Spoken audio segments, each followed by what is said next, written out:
গত এক দশকের মধ্যে সবচেয়ে ভয়াবহ দাবানলের ঘটনা ঘটেছে ইসরায়েলে। দাবানল নিয়ন্ত্রণে এলেও পরিস্থিতি এখনো সামাল দিতে পারেনি দেশটি। ভয়াবহ এই আগুনে প্রায় ৫,০০০ একর এলাকা পুড়ে ছাই হয়ে গেছে।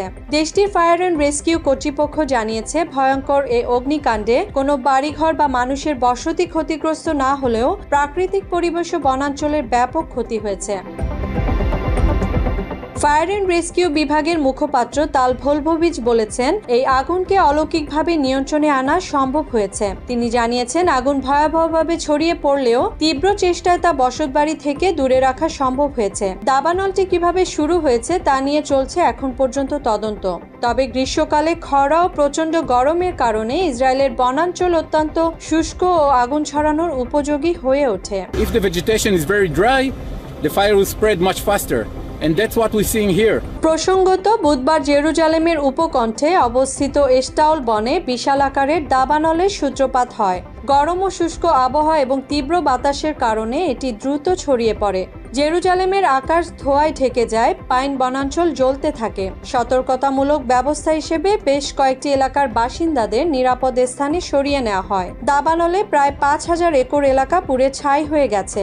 এটিকে ইসরায়েলের ইতিহাসের সবচেয়ে বড় প্রাকৃতিক অগ্নিকাণ্ড বলে উল্লেখ করছেন কর্মকর্তারা। ইসরায়েলের বন ব্যবস্থাপনা সংস্থা জানিয়েছে, দাবানলের দ্রুত বিস্তার হওয়া সম্ভব হয়েছে কারণ এ মৌসুমে বৃষ্টিপাত খুব কম হয়েছে এবং আবহাওয়া অত্যন্ত গরম ও শুষ্ক ছিল। তাছাড়া অত্যন্ত শক্তিশালী বাতাসের কারণে আগুনের দিক পরিবর্তন হতে থাকে, যা পরিস্থিতিকে আরও জটিল করে তোলে। দাবানলের কারণে বহু বনভূমি, বন্যপ্রাণীর আবাসস্থল এবং কিছু কৃষি জমিও পুড়ে গেছে বলে ধারণা করা হচ্ছে। পরিস্থিতি নিয়ন্ত্রণে আনতে ফায়ার সার্ভিসের শতাধিক ইউনিট এবং একাধিক বিমান ব্যবহার করা হয়। ইসরায়েলি গণমাধ্যমের তথ্য অনুযায়ী ১২০টি অগ্নি নির্বাপক এবং উদ্ধারকারী দল দাবানল নিয়ন্ত্রণে কাজ করেছে। সেনাবাহিনী জানিয়েছে, তাদের অনুসন্ধান ও উদ্ধার ইউনিটও অভিযানে সহায়তা করেছে। পরে স্থানীয় বাসিন্দাদের সতর্ক থাকতে বলা হয়েছে। এছাড়া কিছু এলাকায় অস্থায়ীভাবে চলাচলের নিষেধাজ্ঞাও জারি করা হয়। বিশেষজ্ঞদের মতে, জলবায়ু পরিবর্তনের প্রভাবে এমন দাবানলের ঘটনা আগের চেয়ে অনেক ঘন ঘন ঘটছে।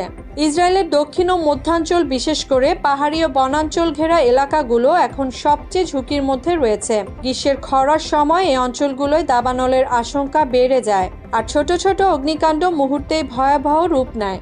ইসরায়েলের প্রধানমন্ত্রী ও সংশ্লিষ্ট মন্ত্রীরা পরিস্থিতির উপর নিবিড় নজর রাখছেন। তারা বলেছেন, পরিস্থিতি মোকাবেলায় যা যা করা দরকার সব ধরনের ব্যবস্থা নেওয়া হয়েছে।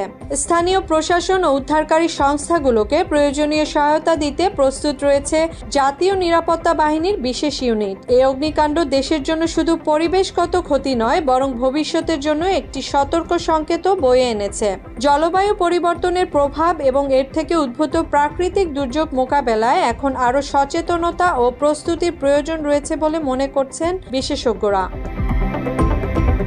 এর আগে ২০১০ সালে ইসরায়েলের উত্তরে মাউন্ট কারমেলে একটি ভয়াবহ দাবানল ৪ দিন ধরে জ্বলে, যাতে ৪৪ জনের প্রাণহানি এবং ১২,০০০ একর বনাঞ্চল পুড়ে যায়। বর্তমানে দাবানল যদিও অতটা প্রাণঘাতী হয়নি, তবুও এটি একটি কঠিন সংকেত হিসেবে কাজ করছে জলবায়ু পরিবর্তনের মোকাবেলায় আরও কার্যকরী পদক্ষেপ গ্রহণের জন্য।